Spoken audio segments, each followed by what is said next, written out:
Did you change your doormat yesterday? I changed my doormat of my house? Yes. No. Why not? Because it was National Change Your Doormat Day. So stupid. Oh, ring the bell. Yep. I'm early. All right, we're early. Yesterday, April 9th was, National Change Your Doormat Day. If you didn't know, now you know. That's the biggest day in doormat business in history. I don't see any marketing on that because I made it up. Okay. All right. So hear me out. I hear you out. There's a lot of national holidays that we find about every year. All right. That we find out about National Step Sibling Day or whatever, So I went out and I was like, what goes into this? Like, how does a national holiday become a holiday? And I went on Google and I found some ridiculous ones. So I'm curious about this. December 8th is National Pretend to Be a Time Traveler Day. Are you guys down? This is national days? These are national days according to the information that was fed from Google. Okay, so so would you participate as a time traveler on December 8th? On December 8th? Yes, that's sure. I feel like how I would need to do that. Okay, so here's the second one. This one I think this one doesn't make sense, but I think I want to partake. On July 27th, it's National Take Your Pants Out for a Walk Day. Just walk in your pants? Just walk in your pants. I do it every day. Like I would do it in my style, would be a coat hanger, and I'd walk down the street with my. I just think you would just wear your pants. No, it says take your pants for a walk. Yeah, your pants are on and you're walking with them. Perspective, I guess. I hear what you're saying. That's July 27th. I guess we all participate in that day. So therefore, it is April 25th. I'll be at Posh doing that. The Club 54. It's like a murder mystery. Okay. Yeah. The Wyoming Valley Ghost Tours people are putting it on. Posh is a wonderful facility. I'm going to backflash to the disco area. Nice. And you're going to get I got my platform shoes. What are you going to do with your hair? I'm not sure. I got to look at some 70s styles. There you go. Look at them. I think that's. Yeah. I'm hitting you with these questions, man. All right. So the last national holiday that I observed here was Everything You Think Is Wrong, and that takes place on March 15th. So it's the idea of embracing the idea of having a wrong perspective on life. On day? March 15th is National Everything You Think Is Wrong Day. It's kind of like the George Costanza Day. You a Seinfeld fan? I haven't watched enough. For those that are listening, know what I'm talking about. There's one episode of Seinfeld where George does the opposite of everything. Okay. And he gets his dream job with the Yankees. But the episode's one of the best. Yeah. No, that's one of the best. Seinfeld is one of those great shows. It's Always Sunny in Philadelphia. But that's good. At the end of the day, this is all these national holidays. And my question is how does a national holiday get approved? Because I didn't come across that answer yet. I haven't. Okay, so if you guys find out, let me know because I really want to make a submission for National Doormat Day on April 9th. I like that. Okay, National Change Your Doormat Day. You know Some organization is approving these days, man. And if you guys are following me and backing me, we can get this done. But we are here today for episode 162 of the Middleman Podcast, featuring Brian Dimittia from the Food Fight Podcast. Welcome, brother. I'm glad you're here. I love the socks. I just peeped them. Foodie, freaking one hell of a podcaster, and as well as a MMA trainer and competitor. Yes, competitor as well. I appreciate you being here. Thank you for inviting me. Yes, of course. And this is like, you were telling me you're excited that I get to ask you the questions. Finally. And I had an instant nostalgia pulling up to your place. Yes. Because right next door is Ale Mary's, also known as the Old Whistles. Yes. So we're going way back to Whistles, man. Way back. Even before my time. I can smell it. Way before my time. What a time. Thursday nights. Thursday nights was the night to be out at Whistles. It's Mondays. During the week. It's Mondays now. At Ale Mary's? Yeah. Mondays. They have really good food down there. It's a good time. It's a good time down there at Ale Mary's. But thank you for being here, man. You have one heck of a podcast. And how many episodes do you have out? 90? We 91? are like 97. 97. I'm getting ready for my 100th recording soon.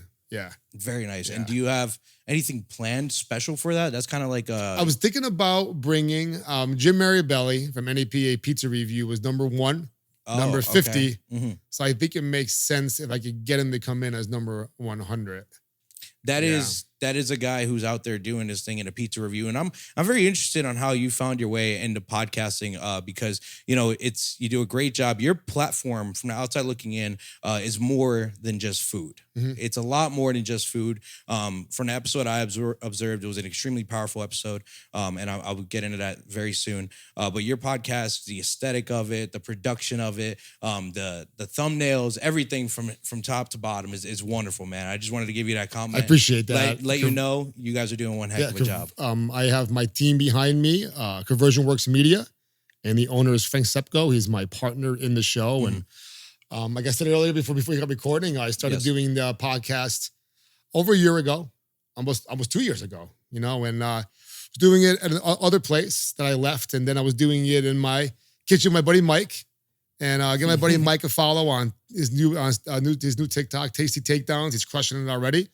He's doing the healthier version of Food Fight in a way. Yeah. He's my counterpart. He's been my video guy, everything like that. He's funny. Great. Yeah. And so I was just doing it in my kitchen for a while. And then I went over I had to find someone to do it for me. I wanted to keep it going. Mm-hmm. I didn't want to waste my time, my money, or my energy by just folding it up. And don't get me wrong, the money we invested in those cameras and the equipment, as you know, I'm staring at it right now. Yes. It's not cheap. No. And we did it for a few months, and then we kind of got burned out by doing it. I'm like, I need someone to do this for me. I need a plug and play. Yes. And went to Conversion Works and went there with the idea of just having them do my videos. Okay. But by the time I left, they had the studio booked for Thursday the following week, and me and Frank worked into a partnership. And we're getting to know each other, mm-hmm. we did that podcast because he has his podcast, Getting to Know the 570. Okay, he's been doing it for a long time. Yes. So that's how it got started. It made a right fit for the brand without even me realizing that it did. So may I ask you how the idea to you came to create a podcast in the first place? Did someone say, "Hey, Brian, you really love food. You have a great energy." What was it that made you want to start? I saw somebody doing another podcast with somebody else. Mm-hmm. And I asked him about it. I'm like, I go, what's he doing with you guys? Yeah. Oh, we're bringing in-house podcasting now. I'm like, okay. That's awesome. Yeah. I go, it'd be amazing to do a food fight podcast. Food related, there's not really any in the area. It's great. And as you touched earlier, we'll get into a little bit later, mm-hmm. it has evolved into more than food. It's evolved into the 5 episodes. Yes. That brought my life to the forefront. And mm-hmm. some people in the beginning of my show didn't have that vision and they only wanted food. It didn't make sense to me. It made mm-hmm. sense, mm-hmm. but as this show started to evolve and my brand started to evolve, it made sense to bring on these stories of, you know, fighting for your life, getting your comeback, because I had mm-hmm. to come back in a way as mm-hmm. well. Yeah, no, let's get into that as well. So the episode that I took the time to watch was episode 90, I believe, with Michelle and Danielle. Yes. And wow, that was a great episode. It was just the second one that I clicked. Mm-hmm. I clicked on that one and I watched it from beginning to end. And one heck of an episode. If you haven't seen it yet, go watch it. We'll have it overlaid. But that episode in itself really brought out. It helped me understand who you were. You know, you had just mentioned that you're fighting for a comeback. Yeah. You know, there were within that podcast, the topic of discussion was recovery. It was. And their stories, man, were incredible. You know, everyone in that room. Yeah. Tears came out as you guys were discussing and just getting into it. So, you know, you came back from recovery and you didn't talk about it too much because you were giving a floor to your guests. Mm-hmm. However, I'm really interested in wanting to hear your story and what happened to you, if that's okay. Yeah, I could definitely, I'll give you the Judas Digest version. Okay. All right. You know, so I'll be 45 in August. Okay. And that looks great. I appreciate that. I eat a lot of avocados. I'll be in recovery now. You know, July will be almost 11 or 12 years. I lose track a little bit, right? Wow, yeah. You know, I don't want to say I'm sober. I've talked about that on the show with Danielle and them. But I'm in recovery still. Okay. I don't live that life anymore. I got so far away from it. It's like I was in hell. Mm-hmm. And I crowd myself out of there for years. And I finally feel like I'm back on the surface, living the life that I was supposed to live. But I got caught up. You know, and, you know, real fast, high school, I failed my freshman year. And then my high school career was kind of messed up. My sporting career was kind of messed up. Started smoking pot after football season. Not because I was forced to. Hey, let's try it out. Yeah. Let's try it out. I liked it. And then football season came around the next year. I couldn't play my senior year. I'm a freshman again in football. I'm a freshman again in high school. I played that year. I didn't play the next year. I don't want to play anymore. I lost all motivation to do it, all discipline to do it. I just wanted to smoke pot, hang out with my friends. And then that led to anyone that's listening, please send me a DM or argue with me. Marijuana is 100% a gateway drug. So is alcohol, so cigarettes. They're gateway drugs by definition. Marijuana led me to other drugs. It's the definition of a gateway. Correct. You can't tell, I didn't do it. Well, I'm not talking about you. Not everyone's a drug addict. Not everyone's goes to the gym. Not everyone does jujitsu. Not everyone does podcasts. It's because you did it. I listened to a podcast. I made it like, I listened to a podcast. I didn't create one. But that's not how it works. Yes. That doesn't change the term, right? So argument for another day.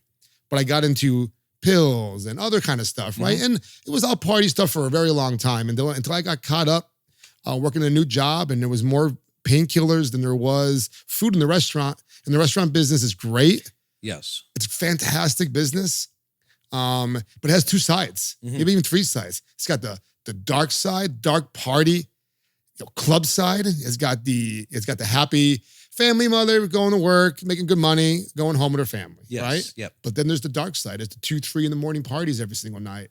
It's the give me a couple pills to get through the shift. Yeah. And I did all those drugs when I was younger, but then when I got the certain job, I did them more and more and more. Understood. Then I got sick once, and I just thought I was sick being sick. And my friend goes to me, he goes, "You're sick because you've been popping those Vicodins every day." I go, "What do you mean?" He goes, "You're dope sick." I go, "I'm not doing dope." He goes, "You're pretty much doing dope." So I had to do a little research. Yeah.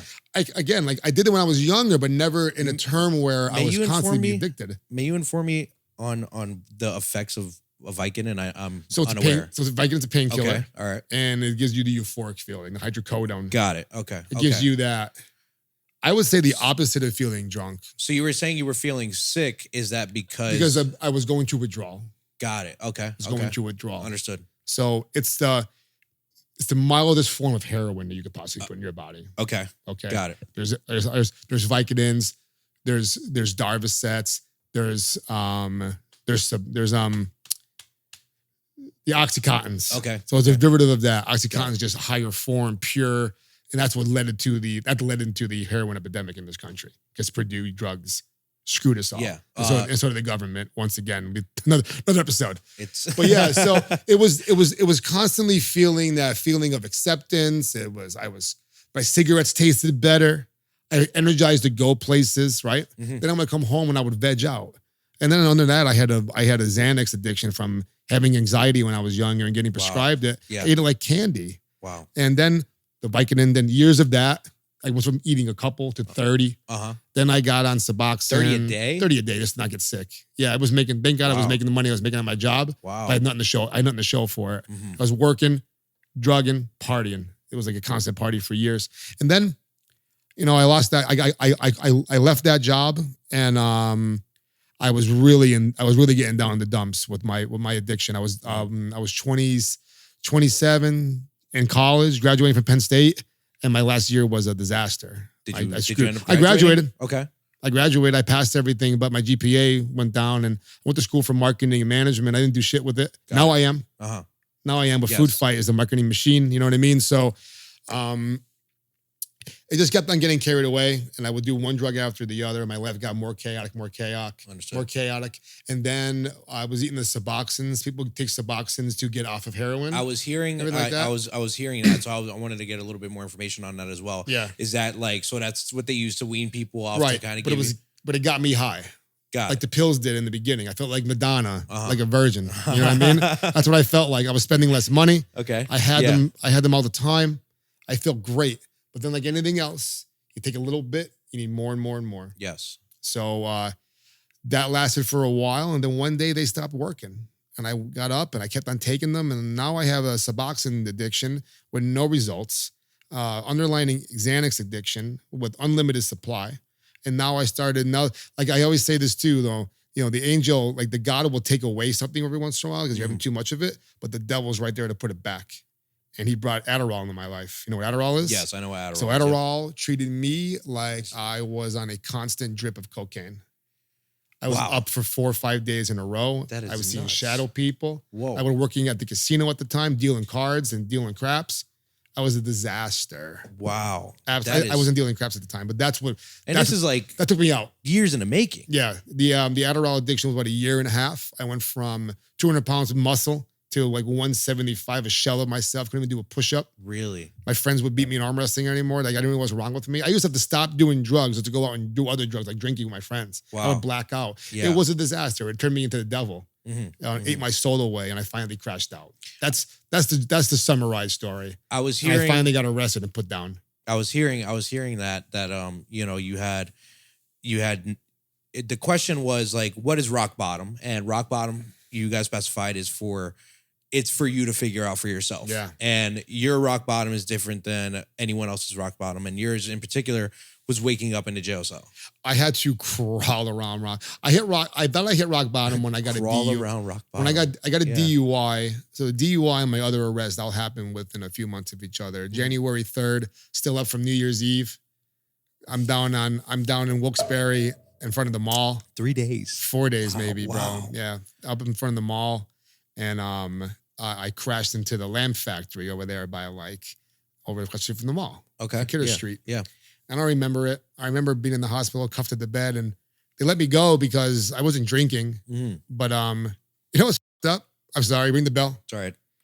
They I gotta make up. When I crashed the car, when I got it back from the impound the next day, there was still pills in the cup holder, like Klonopins and Xanax. They didn't touch them, but I ended up getting a DUI for my Xanax 2 months later. I couldn't. I talked to my lawyer. I was never in trouble before. My lawyer said it'll cost a fortune to get your levels checked, and it might not even work. We get ARD, we wrap it up, and we say goodbye to it. I'm like, okay, no problem. So I was on ROR bail from Luzerne County for a DUI, and I was waiting to get ARD. ARD's first time you get in trouble, you get a little slap on the wrist, 6 months probation, you get everything off your record or whatever, right? So here I am trying to... That's optimistic. Yeah. I was trying to get through that, and I ended up getting myself arrested on June 14th at Mount Airy Casino. Well, I didn't get arrested there. Got kicked out of there because I was drunk and causing a scene. I don't remember any of it. The girl I was with, it was just a disaster. So we went back home. She was driving. I got out of the car, and I walked home. And I was blacked out. I know I stopped. I remember like visions of certain places, but I ended up getting arrested for walking into my neighbor's shed, taking out some stuff and putting on the lawn, criminal trespass. I tried getting into her house, criminal trespass. You're blacked out. I came out a little, I remember some of it. Yeah. I came out to, now this is the neighborhood, this is a neighborhood that I recently moved back into, my friend's apartment building, his apartment, and his mother, like a second mother to me. She lived in the corner. She was my landlord. So I was allowed to go in her basement to do my laundry and stuff like that. My other neighbor, where I grew up, the older lady, Mrs. Anselmi, she's behind the other house. I'm in the car. I'm in the driveway acting a fool. Like I'm yelling at dogs, yelling at kids. There weren't even kids there, man. I was imagining it. I'm trying to get into the my neighbor's house with my key. And my neighbor is an old Force police officer, Kim Buggy. I'll give Kim a shout out. She saved my life. She arrested me at gunpoint. I was walking down the street with Yankee garbage can and bath mats I took from the basement of Mary Ellen's basement, my friend's mother, right? So I went to jail. I got arrested for robbery for stealing the bath mats, but we couldn't find Mary Ellen anywhere that day. So I got charged with that. I went to courthouse with that charge. But before that, I'm in the police station where I grew up in Old Forge. Chief of police, the Burness, comes over. He gives me a crack in the head. He goes, "What the hell is the matter with you?" Yeah. I go, "Jason, I need help. I'm done. I need help, please. You need to save me." And Kim pressed charges on me. I went to jail for the night. I went to courthouse. They bailed me. I went down to the courthouse, got pushed around down there, and I got in this cell. I was like, this is real. And then I got into the county jail for the night. Called my mother to bail me out. That process was going on. But I'm in the cell by myself. I finally come to, and I stand up. I look out the window. I sit back down, and I go, wow. I knew I was there, but I was so out of it for days. I finally got some sleep. And I woke up. I'm like, oh my God. is this really where my life has taken me? Mm-hmm. I thought I had a job still. Like I have a gaming license from Pennsylvania. I got Okay. pulled immediately when I got my fingerprints. You know what I mean? So like I was suspended from work. My poor mother. I remember calling her and she's crying. She goes, I'll bail you out, but you're going to rehab. I go, Ma, please. I should have asked you to go to rehab when you were in front of me at the hospital a few months ago. Whatever it takes. And that was it. I never looked back. It wasn't easy. I spent 3 years eating, but I made that sandwich myself. I got on treatment court. I don't know if you guys know what that is. Lackawanna County Treatment Court, drug court. No. I was able to, it's pretty much ARD times steroids. Got it. If you screw up, you go to jail. Like I pleaded guilty to all my charges. I give up all my rights. Judge Barace was in charge of the program, still is in Scranton. And I did everything he told me to do. Probation for years. How high? Wash my car. Where is it? Drug colors every day for drug tests every day for a year and a half, all that type of stuff. And I slowly went through the process. I went to AA, twice a day for years and years and years and years. I got my job back at the casino. Ended up getting my charges dismissed and my record expunged. Wow. So they gave me a gift. Yeah. And I remember when I was pleading into it, people kept on telling me it's a trap. I'm like, why is it a trap? If you screw up, they throw you in jail. I'm like, oh, yeah. I mean, that makes sense. Don't screw up. Don't screw up. But if you make little mistakes, they give you little breaks. But if you screw up, I used to watch people lie to the judge. What happened with work this afternoon? What happened with work over the weekend? Oh, blah, blah. I'm like, oh, you didn't get fired? I did get fired. Why didn't you tell me that? He goes, if you told me that, you wouldn't be going to jail right now. Yeah. Yeah. It's I just did whatever they told me to do in Lackawanna County Drug Court. The people that worked there, my caseworker, my PO, Kenny, my caseworker, it was just incredible what they did for everyone on that program that wanted help. I wanted help. What were some of the most important things that you learned during that entire experience of rebuilding yourself? Because you basically were stripped down to little to no muscle, as you referenced. Your body was like just nothing. What did you learn most about yourself? Well, I know I learned that I could gain 80 pounds in 3 months. So I put a lot of weight on in my early sobriety. I ate myself sober in a way. I had a mindset where I only took my pills when I had an empty stomach. So if I ate, the cravings went away after. And I spent a month in rehab. Yeah. I went to Clearbrook. They saved my life. I've been there. Wonderful facility. Yeah. I've been there to do HVAC work. Okay. Yeah. So, wonderful facility. I wanted to keep getting better. I don't want to go back, but it was hard some days. I had I go to the liquor store, nobody will know, type of conversation with myself. And then I would just eat. I put a lot of weight on. But the AA, I don't practice, I don't go to AA anymore, but the AA principles should be the principles for the world. Because the world wouldn't be as messed up as it is right now. You tell me what people just cared about other people, but also cared about themselves. Okay. Say you had a problem, right? Yes. We were both stubborn pricks. Okay. All right. You wake up every day miserable about that. So do I. Kevin's still mad at me. I'm not calling him, right? Yes. And then every day goes like that. And then we never talk again. For what? One of us need to clean our side of the street. Either the other person wants to leave their garbage there. Hey, Kevin, what's up, brother? That deserves a... Hey, Brian, what's up, brother? That. You know what I mean? Yeah. What's up, man? Yeah.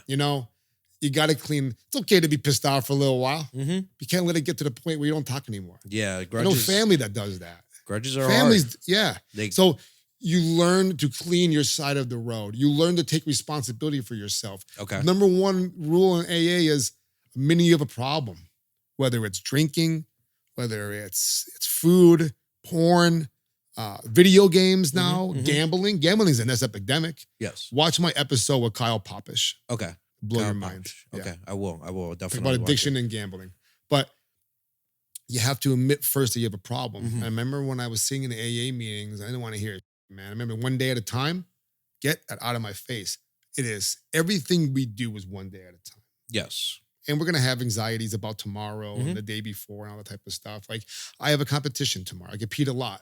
Yes. And my match is at 4:00. I got to get up at 6 to drive to New York, get there for 11, coach my buddy Gavin, one of our students, hang around for a little while, get ready at 3:00 and go compete. Tomorrow, I'm going to wake up. My stomach's going to bother me a little bit. I can tell myself 1,000 things. It's not going to matter. It's anxiety. I'll feel better. I'll feel it's my body getting ready for battle. Mm-hmm. Right? My one coach told me that it's your body getting ready for battle. You're not nervous. Mm-hmm. Your body's getting ready for it. Discipline. Then at 3 o'clock, I start warming up. So everything 4 o'clock, my nerves go away and hit the mat. Sorry. No, I'm good. I'm sorry to interrupt.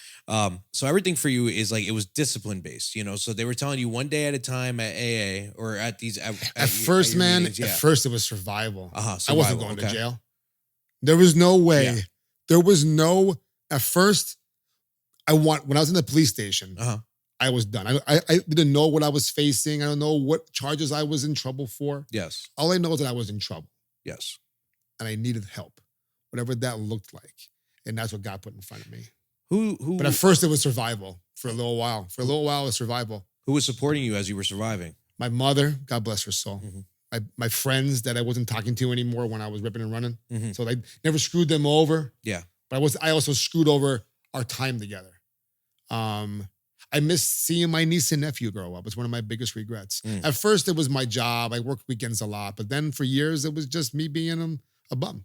And then they got older. And the time kind of went and gone.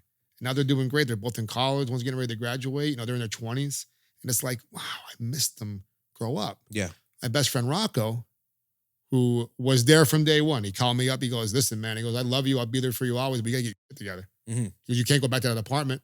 I go, what do you mean? He goes, you're not going back to that apartment. So you're lucky your mother's bringing. I had to move back in with my mother at 35. Yes, 35, correct. So, I mentioned Rocco a few times because I've been sober for 10 out of 11 years of his daughter's life. I remember holding her in the hospital. Mm-hmm, mm-hmm. And then I remember growing up with her. So I watched her grow up. I got to experience that, you know what I mean? And just... You lost a lot of time. You lost a lot of time in rebuilding yourself, man. And now, you know, the version that you've built of yourself right now is booming. Like marketing, you're applying your business, your college, you know, and all that. And it's all coming together. And on top of that, you know, you're also doing jujitsu. MMA? I do. Yeah, I mean, I do Muay Thai and stuff like that, but I do mostly jujitsu. Okay. So mixed martial arts is fine. You can say that. But that's what really took my life to a different level. You found another discipline. I found the outlet I never knew I wanted. Mm-hmm. But my friend Rocco kept on trying to get me to go for years and years. Shout out Rocco. He wouldn't. He always, because he'll be getting his black belt soon, and just watching his growth. Mm-hmm. And then when I joined about 7 8 years, however long it was ago, now we get to share that. I remember at one point I was saying, imagine teaching a class together. We've done that before. Yeah. More than once, you know. We just did it the other day to come down the Wilkes-Barre location. What's your level of expertise in the sport? I've been training for almost 8 years and I'm a purple belt. Okay. Purple belt. I'm an instructor at the school. Uh-huh. I'm a coach for some of our students. I'm still learning to become a better coach every day.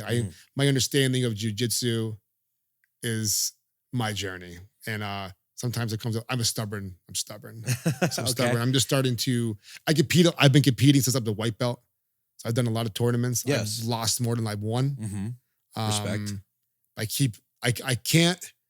can't live the fantasy I play in my head about standing on the podium first place or beating number one guy at Worlds. Yeah. I won a match at Worlds last year in Las Vegas. It was the biggest tournament I could do, and it was unbelievable. I lost the next match, but now that's unacceptable. Uh-huh. Now when I go back out there, now I'm competing a little bit better. I'm getting a little bit better. I'm getting a little bit older. Yes. So it's just amazing. Older, wiser, you know, the sport in smarter, itself. Slowing things down. Like I go for the same stupid move all the time, and there's 3 other moves I could go for, and it's just like I've learned about the sport. We've had a gentleman who goes to the same good tree, not the one that you're at, but somewhere around here. His name's Jared Matisco. Oh, Jared. Yeah. Yes. Are you familiar with Jared? Very much so. Yes. He came in. We did train together at the old gym when it was just a one location. Mm-hmm. Now he's at the Dunmore location. Yes. And talk about turning your life around. Yes, big time. Very similar story. And he had to do it at a very young, even younger age. He was on the platform. We had an episode with him. I should have sent that to you. I will watch that. Early days. That was early days. I will watch that. He's great. But from learning with him about the sport and a love for the sport, I was invited at a gym to just observe. I didn't want to partake. You know, for me, my body can't do it right now, especially with this rehab ankle. It's going great, by the way. I've destroyed my ankle. But just learning about the sport, it's a chess match. So you were saying, slowing stuff down, it's very calculated. Every single move in that sport is so calculated. And I think it's amazing. It's amazing. It forces you to be uncomfortable. Mm-hmm. It forces you to have to make mistakes and learn from them. Mm-hmm. It's one of my biggest problems. I like to maybe finish the round without getting tapped, and I just stayed in a position. I'm like, well, I didn't learn anything. I didn't do anything. So as a purple belt, I'm just starting to really loosen things up a little bit. I got really good defense, but I need more offense. Good. And that's what holds me back a little bit. So I overthink.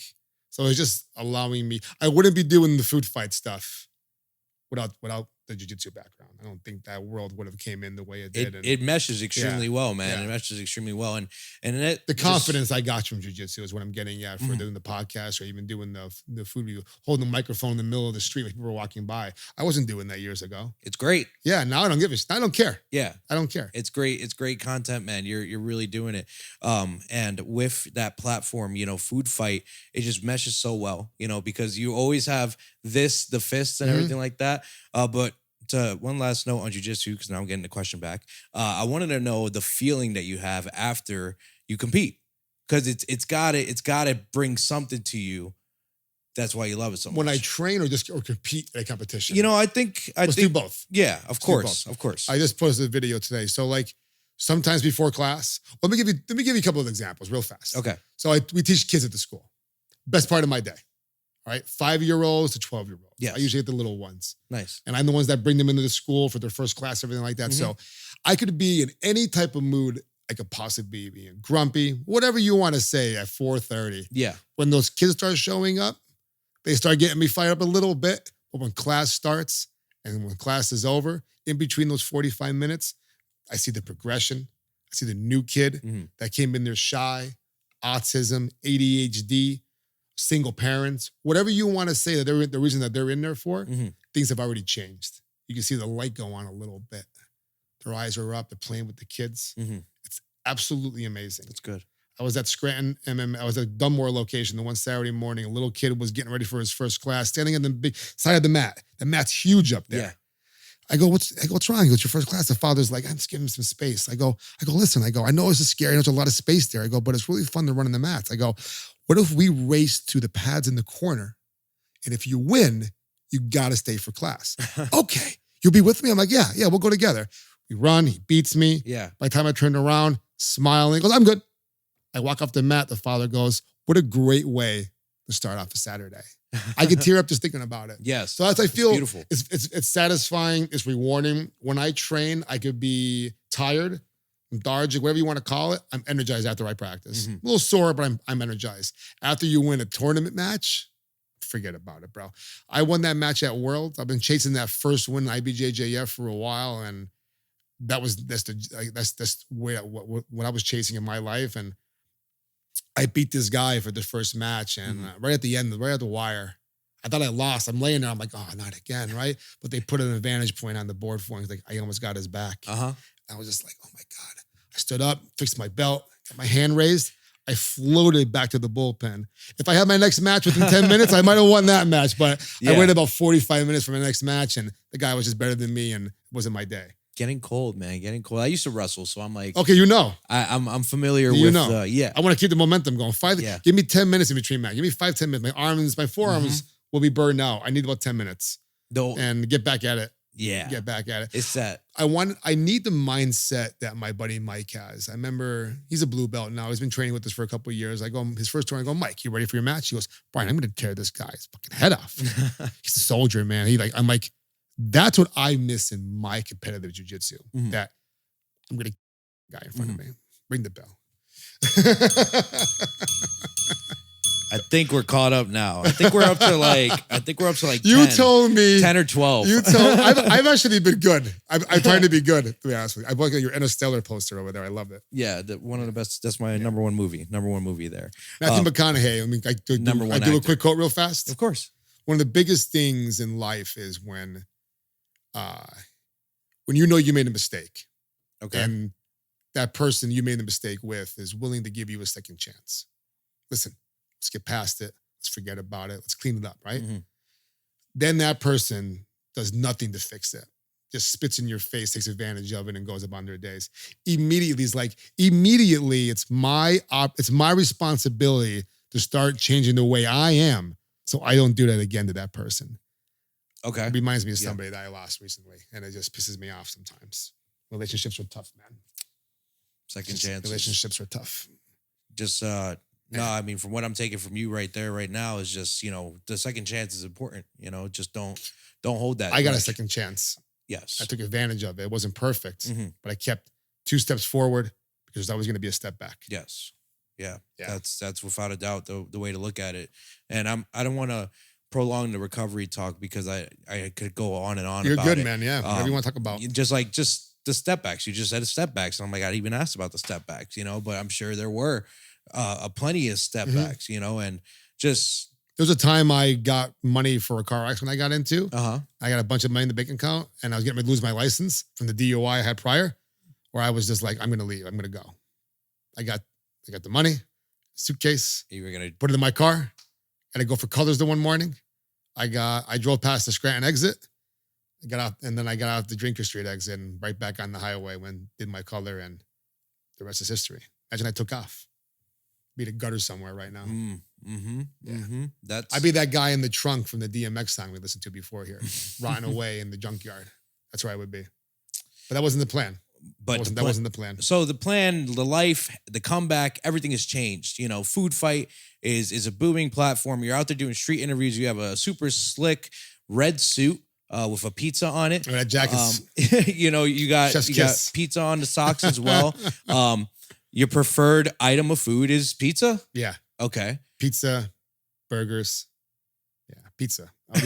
I'll eat pizza every day. Calories? Do you want to just? Since 2 slices of pizza has the same amount of calories as a bowl of chicken and rice with some fucking dressing on top of it. You're right. So it's just the macros are different. People think that if they want to lose weight, I gotta stop eating everything I want to eat. That's not true at all. It's not true at all. You put weight on or lost weight because of the food you're eating. You could do the same with the same food you're eating. Just eat less. Prioritize protein. I'll get into that whenever you want to. I'm working on that. I'm working on it as a personal. Consistent.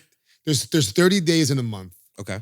If you stick to the plan, you're consistent for 25 out of the 30 days, in 2 months, now you're at 50 and 10, 75 and 15, 120 and 30. Increments. You're going to reach your goals without torturing yourself, without giving up the things. Can't go out with my buddies tonight because I'm over. No, go out with your friends over tonight. Over calorie tonight, under calorie tomorrow. Calorie cycle. Plan your days accordingly. It's better to enjoy yourself on your health journey than be stressed about your health journey. It's counterproductive. Chronic stress will kill you. Not regular stress. We all got regular. You're dropping dimes of knowledge right now. So we all have regular stress, yes, right? I was stressed about where I was going to park outside. Yeah. I found the spot. I was chronic stressed about parking wars going on down in Kingston during the snowstorm because there went from 20 spots on Pierce Street to 2. So we're fighting for spots. And then I have to drive by some of them in my spot, which isn't my spot, and then park in the parking lot across the street, which isn't far away, which is fine, right? But instead of just being like, it doesn't matter. I'm out the window peeking, right? I'm sitting there stewing on it for half an hour. Imagine doing that for half an hour 7 times a day, 8 times a day, putting your body in chronic stress state all the time. When you can't, if you could change it, go ahead and change it. If you can't do anything about it, then you got to put it away after a couple of minutes. There's only 2 options. I'm working Go on out there and change it. Yeah. If it's an immediate change, is that guy in my car lot? Is that guy in my parking lot? Is he in his car right now? Hey, get the fuck out of the lot. Yeah. So I'll never say to him, I'm sorry. It's okay. I'll never say it to him. Just a passionate one. I'll never say it to him, but it doesn't matter though. I should have just went in the house, ate my dinner, took a shower, and relaxed and watched TV instead of spending a half an hour getting myself all fired up. Getting all that stress. Chronic stress will kill you.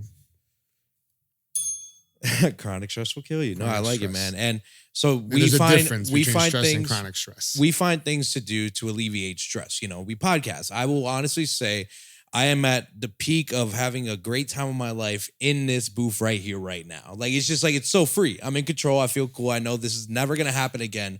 So just be in it. I just need to be in it. And I think that's why it's one of my most exciting things to do, is because I'm fully in it. I'm fully submerged in it. When I'm not on the platform, I'm thinking about this, I'm thinking about that, I'm thinking about this, and I'm thinking about that. But here right now, I need to be here. I can't think about what am I going to do for dinner tonight. Right. I can't do any of that. I need to be here. That's why it's just less stress for me. And your podcast, you're out there doing interviews. And let me ask you, are some of these restaurants inviting you to their places for reviews? I know that one place, Assad's Hot Chicken, which there is a hot chicken war going on right now. You're 100% right. NEPA Chicken Wars. Quote me in the Citizen Voice article yesterday. Chicken wars are hot and live. And they are, the peak battle is in Luzerne County right now. Mm-hmm. Lackawanna County's lacking. I have to go to Sizzle Bites up in Taylor. Okay. Yep.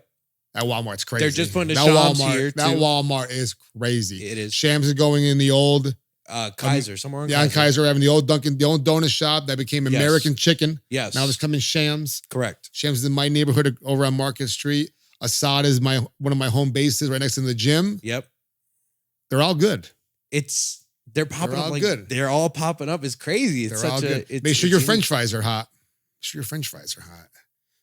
I did see a reel about that. No one wants to pay $15 for a chicken sandwich and get cold French fries. There's no one to do it. It's lazy cooking. Yeah. I worked in the kitchen a long time. I made a lot of French fries. I export a lot of French fries. So I know. I know. No one's going to tell me that you don't know what it's like. I know what it's like. I've been there. I know what it's like, man. I know what it's like. These fries are cold. Screw it. They're going on the dish because I don't want to wait for new ones. That's what happens. That's what happens. Mm-hmm. Anyways. So if you're listening, I digress. If you're listening and you're inviting Brian out to your store, you better have some great fries. We get the food fight treatment. That's what it's got to be. If they invite me out, we get the food fight treatment. Where was it where you had like multiple platters? Was it Assad's? Was it that Assad's one? Assad's we had. Assad invited us. That was the recent one. They invited us to come over and make some videos. Mm-hmm. So we got there the day before they opened. Nice. Soft opening. I met all the owners the day before. I met Assad Khan himself. I talk about entrepreneur. Awesome. He's gonna come on Food Fight eventually. Yes, sir. Talk about his origin story. That's what's up. I love hearing those origin stories of people. Mm-hmm. I tell people, like, listen, show us about you. Tell your story. Yes. What do I talk about? I talk about you. Exactly. Who are you? Yeah. So yeah, they made us half the menu pretty much. It was great. Yeah. I haven't been yet. I don't know if they liked I think they were expecting a black belt level score. But you gotta blow my socks out. Okay, cool. Let's talk about that. What is your scoring rating like? What do you take into consideration? I do jujitsu belts. I do jujitsu belts. Okay. White belt, blue belt, purple. If you're a purple belt, your review won't make the page. Okay. Yeah. I don't post white belt or blue belt reviews. Ooh, why not? I never have. Okay. I never posted bad reviews. Fair. It's not worth it. Okay. It would be worth it content-wise. Correct. But not worth it. I like to sleep at night-wise. I hear you. I don't need need or want any of these small mom and pop businesses that are busting their ass to make a good product. It's just not good to me. Now, if I went somewhere, there hasn't been a lot of reviews I haven't posted. Usually food's pretty good everywhere you go, right? Especially in that Kingston area. Yeah, there's always a different reason why someone's not coming there. If the food's really bad, I might tell if they ask me about it, I might tell them. But in the beginning, like no one really knew who I was. Now I don't know if they do or not, but the ones that invite me to come there, I tell them straight out. Like if this food sucks, I'm not going to post your food. I'll make sure I order some more things. Yeah. But I've never run into that yet because the food's really good everywhere. Now, the controversial maybe, but it's funny. It's worth talking about. I never expect the bill to be taken care of. I always go in there with expectations that I'm paying. I'm not going to get crazy order and stuff just in case, right? Yes. I'm paying, leaving a great tip. I understand. I worked in the business a long time. Respect. If I get invited to come do a review, got it, which I do organically all the time, and you ask me to come do an organic review, and like, hey, get whatever you want. And we order like 6 things. And they give us the bill. Yeah. That's hard to pay for sometimes. Yeah. But I do. I post a review. I've done it more than once.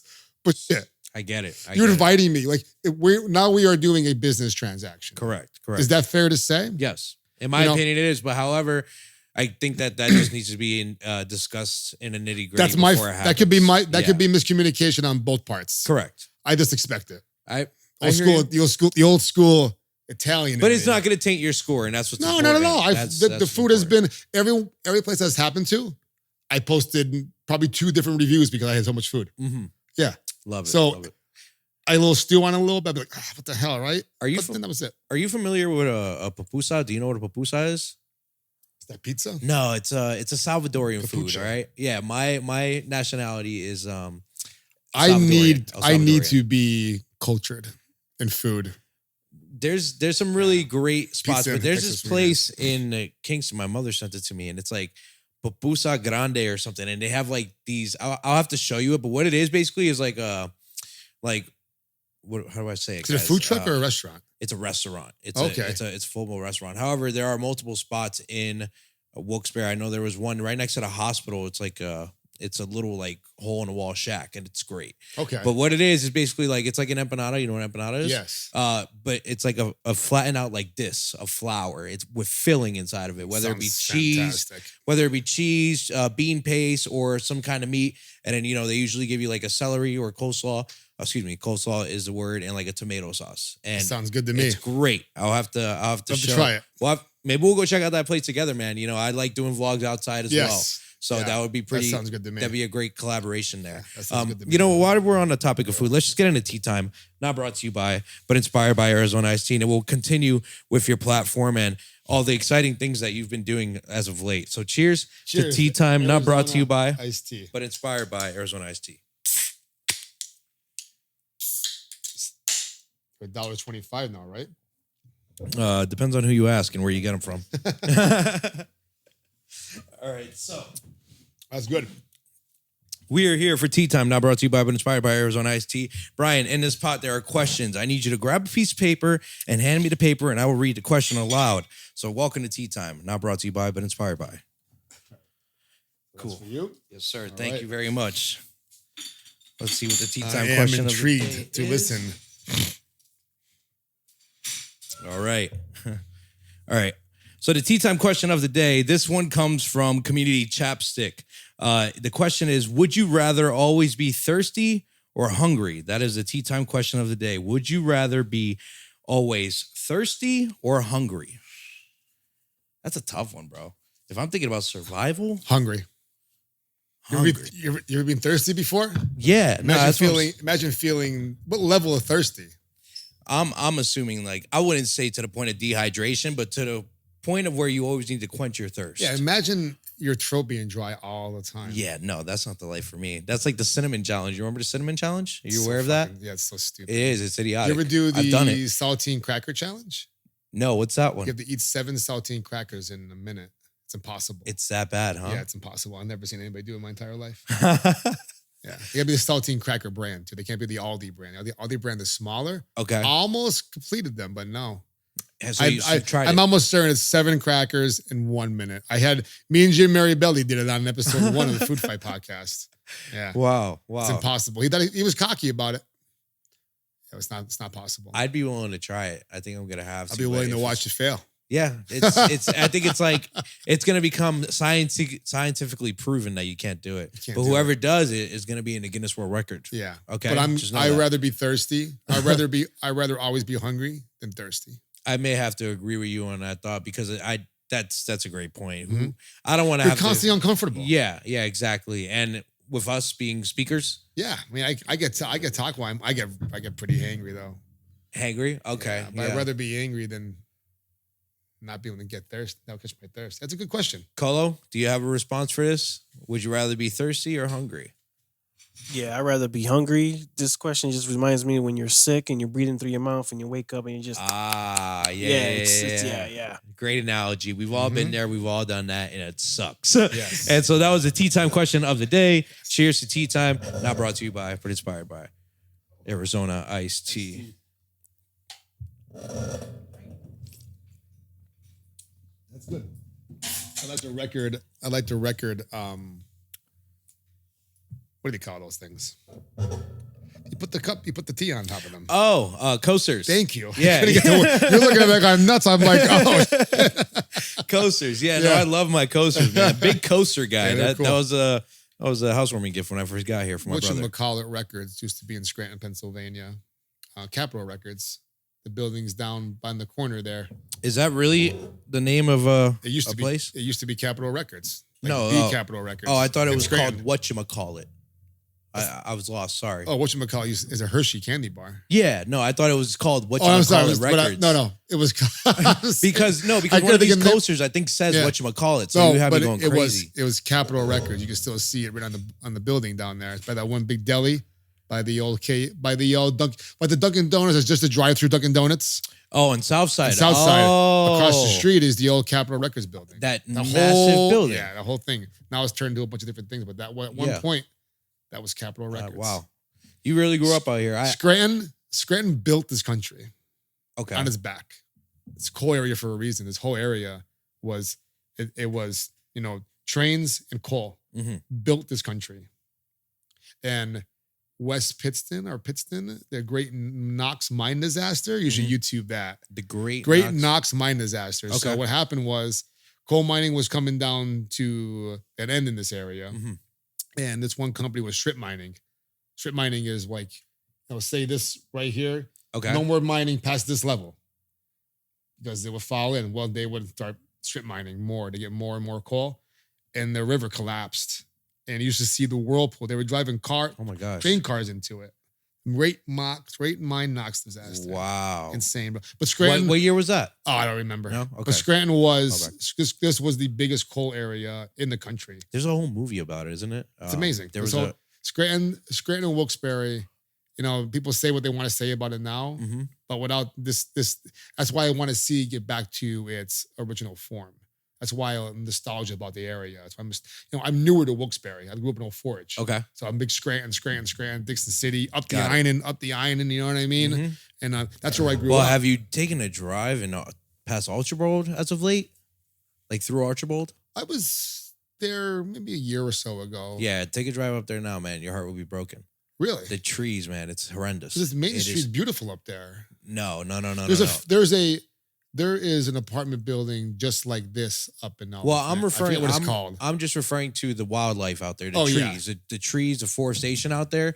The forestation out there has dwindled. Like they're fighting the data centers. Exactly. Yeah. It's extreme. I took a drive up there the other day because I had to drop one of my guests off back in Carbondale. Okay. So passing from here all the way up to Carbondale through Dixon City. I'll go take a ride up and see. Yeah, man. Left, right, it's bad. It's bad. It's actually really bad. Hopefully I didn't grow up here. I grew up in Mount Pocono, Tobyhanna. Okay. So seeing my 940 strip turn into a really large industrial shopping route now. Yeah.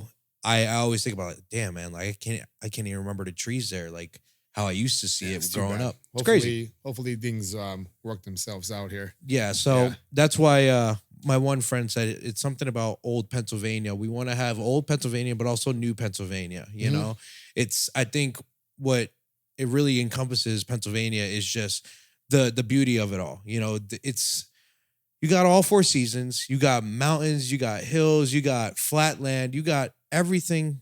You drive to Philly on the turnpike. You get to that opening before the Delaware Water Gap. It's incredible. Yeah, I know exactly what you're talking about. It's incredible. You go open up, you come around the corner. Yep. And that valley just opens up. You're just like, wow. It's incredible. It really is. So I really do. I don't understand the distaste for some people about this area. People are miserable. It's like there's nothing to understand. There's a lot of beauty. People here. are just miserable. Yeah. Doesn't matter where they are. I'd be okay with coming back here and my life is over. This is where I'm cool to come back and end it. There's a lot of stuff. There's between here and like Wilkes-Barre, the whole valley. We're blessed with some of the best food in the country. Prove me wrong. You know what I mean? Oh, that's New York City. I've had bad food in New York City. I've had bad pizza in New York City. I've had bad pizza everywhere. I've had good pizza everywhere too. I'm not a New York pizza snob. I'll go to New York and enjoy pizza, and I'll say it's good. New Yorkers come here and have pizza, and they know what's good, but they won't give credit to it. It's not. Then they'll tell me, "Oh, I like this one place." I'm like, that place is the same as the 8 other places. When it comes to New York City, New York style pizza. Cut down the Wilkes-Barre, get some Valley style pizza, get Angelo's, get Jerry's, go to Wicked Mushroom over here. You know what I mean? It's those kind of style pizzas. There's arts. We have arenas. We have sports teams. There's so much in this area. If you can't find something to do, you got to dig down deep inside and find out what's wrong with you. And you don't even got to spend money. You can even just indulge in the nature of it all. Yeah, ring the bell for that. Yeah, you know. Shit. Well, that's what we're saying. That's what we're saying. Now, you know, speaking about pizza places and some of them that you reviewed, one of my personal favorites out in Kingston, I think it's called Leon's. Leon's? L-E... Well, Lino's. Lino's. Yeah, it's correct. It's one of my spice. It's one of my Nesters, the owner there. Yes. One of my slice spots. His grandma's everything there is good. Yeah, it's amazing, man. Really I love good that broccoli pizza. I love that spot. What are some of your favorite food places that we can shout out here? If that won't cause any controversy on your platform, no. Oh, I don't. Oh, there's no exclusive pizza on my platform. Okay. So I got to shout out my buddy Angelo and Peter. Respectively, their family owns Dino's in the Wyoming Valley Mall, and Angelo owns Luca Pizza in West Pittston. He used to own Angelo's in the Viewmont Mall. I've had that pizza in the mall, yeah. So great. Their family is like one of the pizza families in the area. His father opened up Lino's originally back in the day. So there's a lot of pizza history with them. I'm from Old Forge, so I grew up in Old Forge, pizza capital of the world. I just made such a unique fact. Gingerelli's just reopened up after 11, 12 years. They've been closed for a while. So last Friday, I wasn't able to get a tray of pizza from there, but it was the first time in about a decade that all 10 restaurants in Old Forge were open at the same time. Nice. So right down the line, you have Agostini's Club 17, and you got Bobo's Pizza, the newest spot in town. Then you get down to Main Street, you have Anthony's Pizza. Then you have Salerno's Pizza off of the road there. Rinaldi's, Cusamanos, Arcaro and Janelle's, Rivello's, Gingerelli's. Sheesh. That's Old Forge. That's why we're pizza capital of the world. Yeah. Challenge anybody. Now it's a style of pizza too. We've invented it. Correct. It is a style of pizza. Yeah. Yes. Yeah. It's not Sicilian. It's not fried. It's Old Forge style. Anyone that's making Old Forge style, big one up here is Maroni's Pizza. Yes. People argue that it's not Old Forge pizza, but it's Old Forge style. It's inspired Old Forge style pizza. Maroni's you got Old Forge down the street, 3-4 miles, square rectangle pizza. The Maroni's family, I'm making this up. If you get at me if you want to, but I'm assuming the Maroni's family was like, let's create our own style of Old Forge pizza and let's change it a little bit. And that's how they got their pizza. I love it. Oh, God, I wish I had it right now. It's great. Yeah, no, I'm never disappointed with their pizza. Big ass crust. Yeah, never disappointed with their pizza, man. And let me ask you, is there anything in this city or around that is like a pizza festival? Do they do anything like that? There's never been a pizza festival. They did one at Montage a while ago. I don't think it went really well. We're trying to plan one down in Old Forge. Okay, we're working. We're working on nothing. That makes sense. Nothing in the books yet, but we have the land down there, the Philates Festival and stuff like that. Maybe, but I would like to do like some type of food fight festival. Yes, and I've had people talk about it before. He's like, well, you know. Italian festival. There are. I want to do like a. Texas, I was going to ask you. I want to do festival. like a Texas Wiener festival, like a sausage festival. Okay. Like Food Fight presents you the sausage festival. Yes. It's marketing itself because no one will do a sausage festival. The name itself. But we can make it work. Food fight. Yeah. Get Martin's Potato Rolls to come sponsor it. And it's just all of these. I don't know. Yeah. There's ideas. I love ideas. Yeah, there's ideas for it. What are your thoughts of the Italian festival? May I ask you that? I love them. I haven't been able to come to the Scranton one the last 2 years. I've been down in Florida, but my cousin runs it. I don't know him that well, but Chris Dimittia. Okay. He's one of the main guys that runs it. I believe he still runs it. Anyways, but I'm more close to the Philates Festival in Old Forge. Okay. I've been going to that my whole life.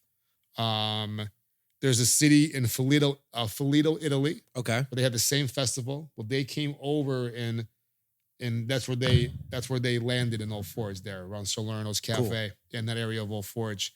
So they started throwing the same festival they had back home. Like the one in Jessup. Yeah. So now it's just every year they make the food on the fairgrounds. They have only Old Forge people there, and it's just Around what time of the year does that happen? September always the second week of September. Okay, good to know. Yeah. And the Italian festival is the pizza eating first contest. week. I think it's the first week of Yeah, the it is. It's the week. Yeah. We had a pizza. We had our first ever Old Forge pizza eating contest last year. We're going to involve it to this year. Did you participate in a pasta eating contest as well at some point? Posse eating? Yeah, or was it just pasta? Yeah, pasta. I said posse. I'm like, who was I eating? Whose posse was I eating? Pasta. Yeah, pasta at Piston Tomato Festival. Yeah, I was Tomato Festival, another Italian festival that has in Piston every year. Piston's the tomato capital of the world. So they have a tomato festival every year. That is a fact. They used to throw tomatoes all the time. They don't do it anymore. Ah, the good old days. The history and the culture in this area is amazing. Yeah. I go to any picnic. Kirby Park has them all the time down in Wilkes-Barre. You see, we're getting that concert series here in Neog, correct? I don't think I see anything for Neog, but Kirby Park is getting one of the big ones. They're having like In Vogue and like Lady Antebellum. Wow, Lady A, excuse me. That's cool. Yeah, no, I'm familiar with Neog also booking. Oh yeah, talent Neog does well, great. Neog and Kirby Park are like two in the same. They're great. Yes, they're they're doing their thing, man. So let's talk about a little bit more about like Food Fight and where it's brought you, because it's brought you to some pretty fun places such as Dancing on the Stars. Dancing Wilkes-Barre Stars. Dancing Wilkes-Barre Stars. Tell me about that event. You have multiple interview reels on your social media. I have more. I have. You got to take advantage of opportunity. Yes. Right? Yeah. And that was the best platform to do it. People wanted to talk. They were loosened up. They were drinking a little bit. You know what I mean? People were nervous about the dancing. I was nervous about my dance. And it was such a fun experience because we got to raise money for those kids for the Kiss Kiss Theater. But it challenged me. I love to dance. I would do it in my kitchen by myself. If you go out once in a while, I move around. I'm a big I love rap. I love DMX. I love stuff like that. But I'm real big on like deep house music. Okay. And like techno music and stuff like that. I've been listening to, you guys got to check this place. You got to check this band out. And I think it's digital music because they keep on pumping out different names of bands and different songs, but all the same type of stuff. It's called Trap Mafia. I'm having a blank right now. Oh, Trap Mafia House. Trap Mafia House. Okay. And then Gangster on Wheels, Mafia on Wheels. They're all different versions of this band, right? And they have awesome song covers with the cars on there and stuff like that.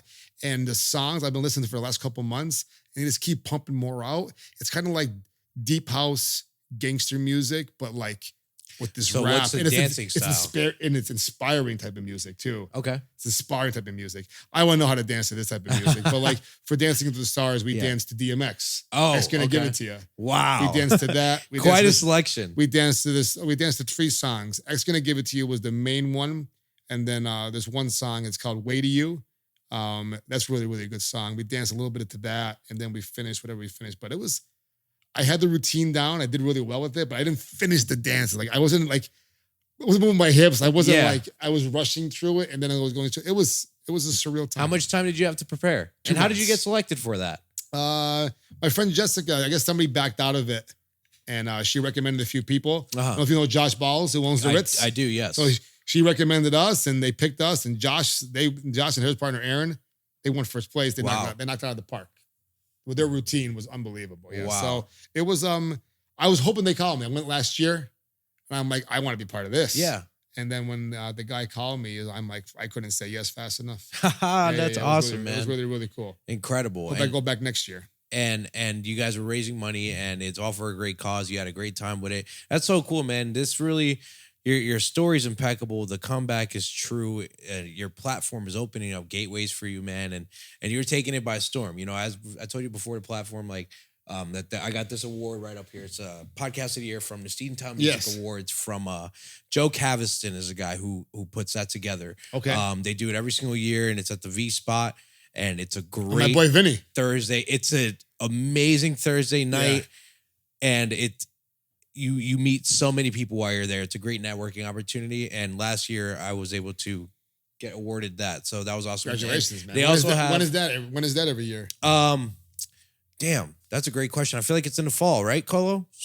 Summer, fall. Yeah, summer, fall, because I was wearing a short sleeve and a long sleeve. So it was warm and then it was cold. So that could be any. That could be. I know. Time. Sorry, that's terrible. I can't narrow it down. I don't want to say that's August. A clip. That's a clip. It was warm. I was wearing shorts and a long sleeve. That was last week. September. Let's just say September. I don't know. I'll have to find out. Maybe it's different every year. No, it's not. It's in September more likely. But it's one heck of an event, and they have internet personality of the year as well. And you're going out and you're interacting with these people and you're doing street interviews. Like, yeah, man. I respect your game. I respect your game. Oh, the ones I did in Vegas were a blast. Yeah. I almost got killed by one guy. Almost killed me. Yeah. You want to tell us about that? The first 15 weren't being recorded. The microphone wasn't working for the first 15. And then we realized, like, we didn't check the mic. We're like, we had no sound. It's Bluetooth. It's a Bluetooth microphone, correct? Yeah, but the Bluetooth microphone. I used the Rode ones, and we didn't test it, and it wasn't working. And I was like, man, I don't want to do it anymore. I'm not energized to do it again. But I'm like, no, screw it. We need to get some of these. So we regrouped, and then I remember we're doing the first one. My friends, like, there's 3 beautiful women coming down. We're in Vegas, and they're walking down the street. It's pinned to my page. Okay. They're coming down, and my buddy goes right there. I'm like, let's do it. And I just walk right at them, and I asked all of them what would be their last meal if they were on death row. The one they were 4, and the one goes, death what? I had to explain the word, but the one girl was like, pizza. I go, what? She goes, maybe pizza. I go, that's the best answer. And then we had a lot of fun people. Yeah, got real into the answers. A lot of interesting people. Yeah. I asked one guy, and would your last meal be on death row? He wouldn't be on death row. I'm like, it's a hypothetical question, ma'am. No. And then one guy I followed, he almost shot me. Oh my. So I came back, and my 2 friends I was with, they're cops back here. It's like, let's not chase after them anymore. Yeah. He goes, you walk up to them is fine. If they say yes, interview. If they walk away, let's stay. I'm like, that's a really, really good idea. Really, really good idea. Great idea. Yeah. Great so thinking. That was a lot of fun. I'll tell you what, I missed my opportunity to come up to the parade to do street interviews. Okay. Next year I will be here with full technical gear. I don't know if that's technically an opportunity. Right. Sometimes it's an opportunity. It's nuts. That's the opportunity. yeah. That's the opportunity to interview those crazy people. It's gonna be a really good time. I will be in full technical gear. Yeah. We'll talk about NEPA Chicken Wars if you want to, real fast. More on NEPA Chicken Wars? Yeah, real fast. Okay. I had Sham's hot chicken for the first time the other day. What you think? I got the loaded fries, and I gave it a score of a 6.7. My scale is 1 through 10. So I gave it a 6.7. Why?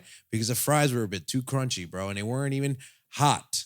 They weren't hot, okay? Sin. And so restaurant that's sin it. 101. And for me, they had no ketchup either. The flavor just didn't punch as good as it looked. Like when I think the anticipation in my mind from seeing it on social media, and then when I actually got to taste it, I was not wowed, and I was kind of disappointed. So we have Sham's hot chicken. That's the only one that I've tried. You got to go to Mike's.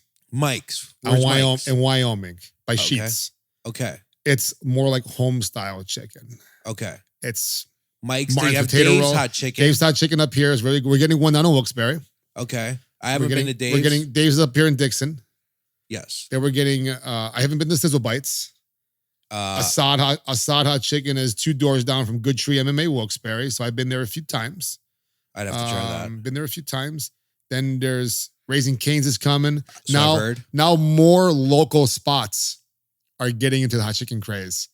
And they're getting me messages like Booyah Burger down in Wyoming is making a hot chicken sandwich. I'm going to try with that next week. Really? Oh yeah. If I wasn't watching my sodium intake for my tournament this weekend, I would be all over the chicken sandwiches. You'd be tearing it up right There's now. this place called Mystic Kitchen.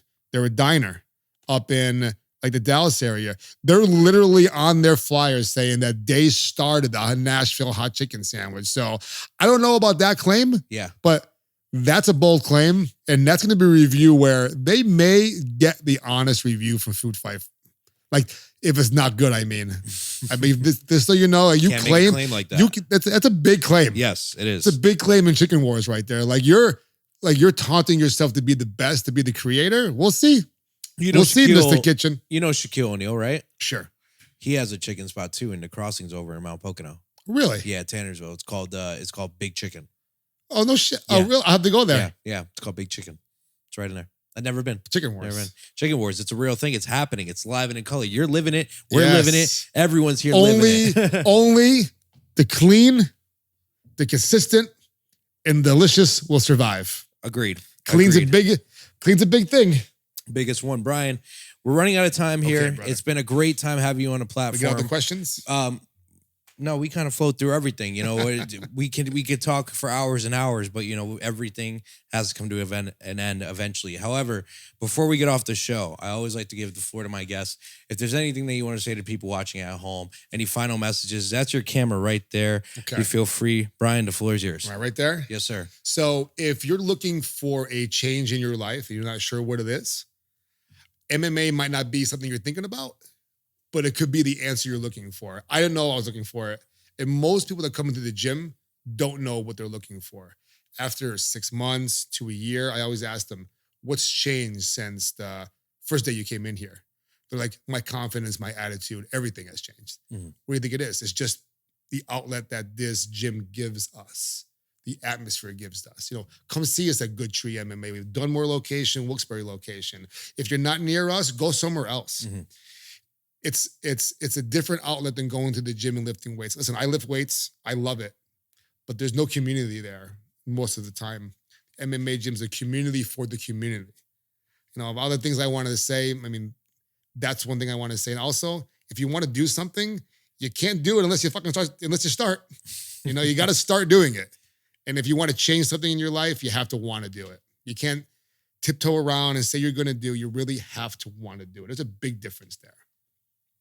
Brian, I appreciate it, man. Let's give a ring for that one. It's been an absolute pleasure having you here, man. I think you're a star. I think you're doing phenomenal things. You know, you're way ahead of the curve and you're killing the game right now, man. So I'm excited to see you continue to do your thing. And it was a pleasure to have you on the show, man. So for that being said, I am the man in the middle, Kevin Martinez, signing out.